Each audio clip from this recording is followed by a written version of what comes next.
Waswahili wanasema riziki ni mwanzo wa chuki. Usimchukie ama usiweke uzibe kwa kijana mwenzio ambaye anapambania ndoto yake na familia yake.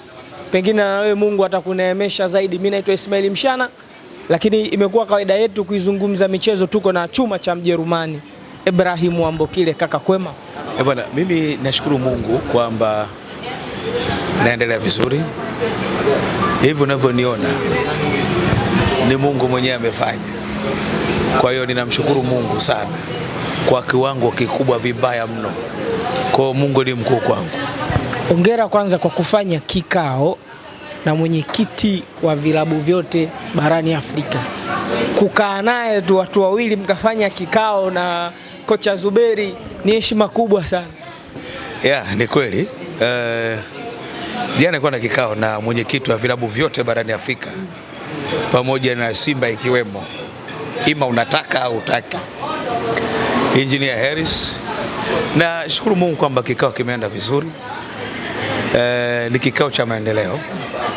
Na hii ni kutokana namna ambavyo mimi na Zuberi kuna kampuni ambayo tunafanya nayo kazi. Ni kampuni ambayo inahusika na usakaji wa wachezaji ambao ni bora kuanzia championship kwenda katika ligi za wenzetu. Kwa hiyo ilikuwa ni moja kati ya kazi ya kibiashara zaidi. Kwa usije ukashangaa siku kaniona na mwenyekiti wako kama atataka. Lakini jana nimekutana na mwenyekiti wa vilabu barani Afrika Engineer Harris. Sio rahisi kukutana naye ukakaa naye masaa 8-9. Sio rahisi. Kwa hiyo ni mtu ambaye ni mkubwa katika soka la Tanzania, na tunapomzungumzia Engineer Harris ndiye kiongozi pekee katika upande mzima wa vilabu ambaye ima ukikaa naye au ukimpa jukumu la kuwasilisha hoja duniani katika majukwaa ya kimichezo duniani, anao uwezo mkubwa sana wa kuweza kuwasilisha hoja bila makando. Kwa nini? IQ yake ni kubwa, awareness yake ni kubwa, na ni msomi. Kwa hiyo na ni msomi sio kuclaim, ni msomi ambaye anaelewa nini afanye. Kwa hata sisi kampuni ambayo tunafanya nayo kazi mimi na Zuberi, tulipoona kuna haja ya kukutana mwenyekiti wa vilabu, tukasema sio mbaya. Wa kwanza kuanza naye ni mwenyekiti wa vilabu barani Afrika Engineer Harris Said. Yanga amelamba dume sana. Kiongozi ambaye hana makando. Chuma, siku mbili nyuma kulikuwapo na hoja kwamba Abutwari Bumsheli hastahili kukaa benchi Yanga Africans. Sio mchezaji wa kukaa benchi. Pengine akatafuta changamoto nyingine ili taifa linufaike na kipaji chake. Ni sawa hii? Kwanza hakuna mchezaji ambaye anapenda kukaa bench. Lakini ili usikae bench manake uonyeshe kitu wakati wa mazoezi na mwalimu akuone, na ili uende ukakompiti na yule ambaye yuko nafasi ya kwanza katika eneo lako. Lakini ukisema kwamba hastahili kukaa bench, aondoke akacheze timu nyingine, tuulizane aende nje ya nchi au hapa Tanzania. Maanake Msheli yuko timu kubwa Tanzania, anaenda Simba, namba anapata. Yaani Msheli akamtoa Musa Kamara, hauko serious. Sasa nini anakaa benchi? Ni kutokana na ubora wa Djigui Diarra. Djigui Diarra ni golikipa bora. Msheli amezidiwa ubora na Djigui Diarra. Huo ni ukweli usiopingika. Kwa kile kinachotokea, ukisema aondoke aende wapi? Rwanda. Timu za Rwanda zinaweza kumlipa kama ambavyo Yanga inamlipa. Unalipata vizuri. Kwa kama haiwezi, yeye ameamua na mawakala wake. Na ndio maana mimi chuma cha Mjerumani pamoja na super coach Zuberi George Mkaraboko, kwa kushirikiana na kampuni yetu ya kuhakikisha kwamba wachezaji ambao wanakaa bench na management zao zipo tu, ni kwa kwamba tunawasaidia. Kuna Manula wote hawa mnataka muwasaidie. Wote hao unaosema wewe, wote. Haiwezekani. Bora hata Msheli anacheza. Manula umeona lini? Hata kwenye zile mechi za CRDB Federation acheze. Wewe unafikiri ni sahihi? Kuna wakati unaweza usifikie malengo yako kwenye career yako kutokana na watu wanaokuzunguka wanauelewa gani kwenye kazi zako unazozifanya, pamoja na muhusika wanauelewa gani. Sasa chuma cha Mjerumani kimekuja katika kuweza kukomesha haya mambo. Ukiwa na management poa utafeli. Ukiwa na management poa utafeli.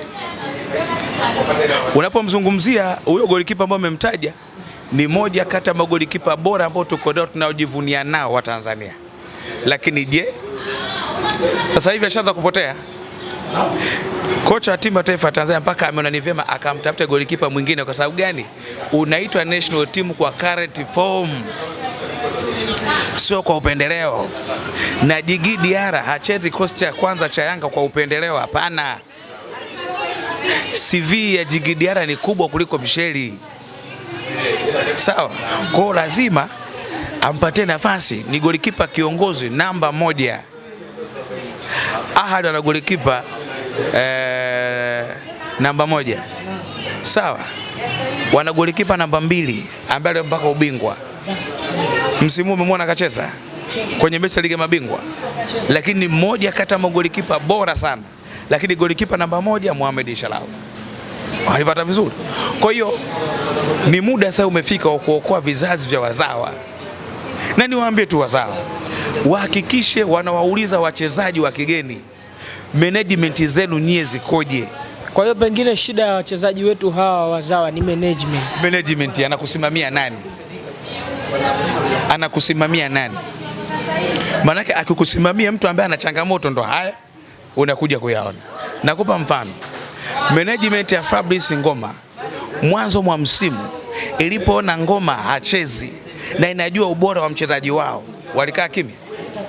Wakasema huyu kama hachezi tunaondoka. Tena meneja wake Fabrice Luamba Ngoma, kwa mameneja wa Kitanzania imekuwa ni changamoto kubwa sana. Unamwona mchezaji uko kwenye peak performance bora kabisa, amepotea from nowhere. Ujiongezi. Maana yake nini? Ni kuwa na management ambazo zina changamoto. Mfano, Rais wa RS Berkane, ukimwangalia majukumu aliyokuwa nayo, kama kichwa kibovu hawezi kufanya kazi. Walipata vizuri. Ni waziri wa fedha Morocco, ni makamu wa kwanza wa rais wa CAF, ni mjumbe ni mmoja kati wa wajumbe 5 wa FIFA, na matakataka mengine kibao, lakini kila kitu kinaenda. Maana yake nini hapa? Unanipata vizuri? Sasa hiyo ndio changamoto ambayo ipo.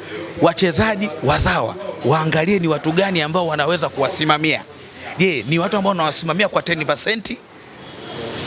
Alafu baada hapo hawana cha kufanya, au ni watu wa aina gani? Hii ni aibu kumpoteza golikipa ambaye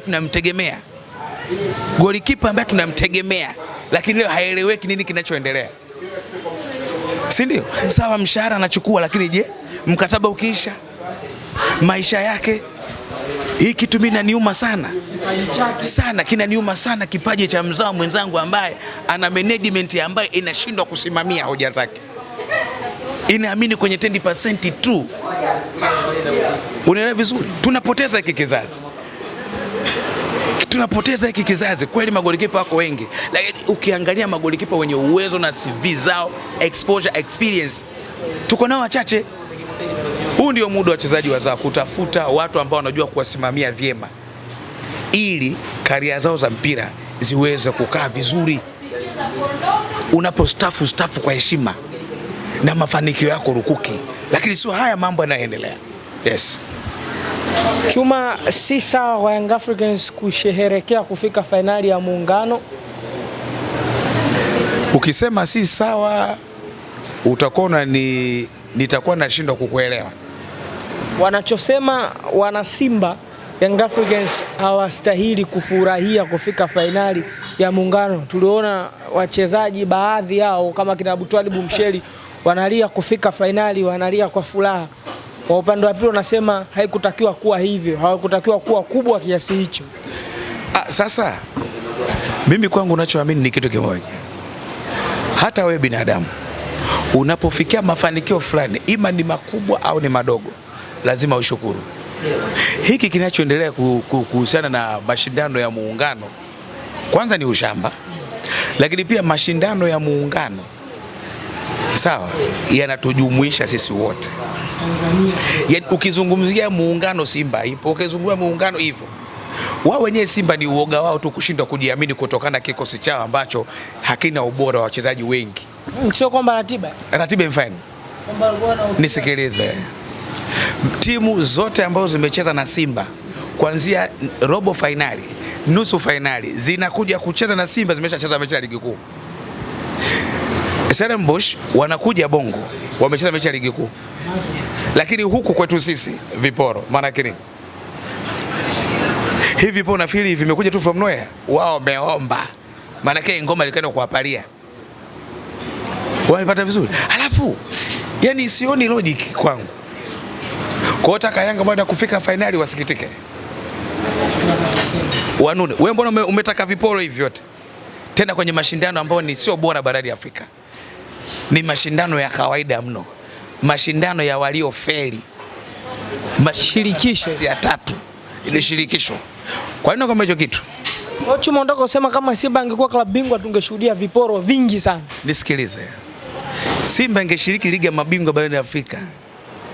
Si ndio? Na kutolea tu mfano kwenye kundi la Yanga ingekuwa ni aibu ya karne. Ile kundi la Al Hilal Mdumani Simba ingemfunga nani pale?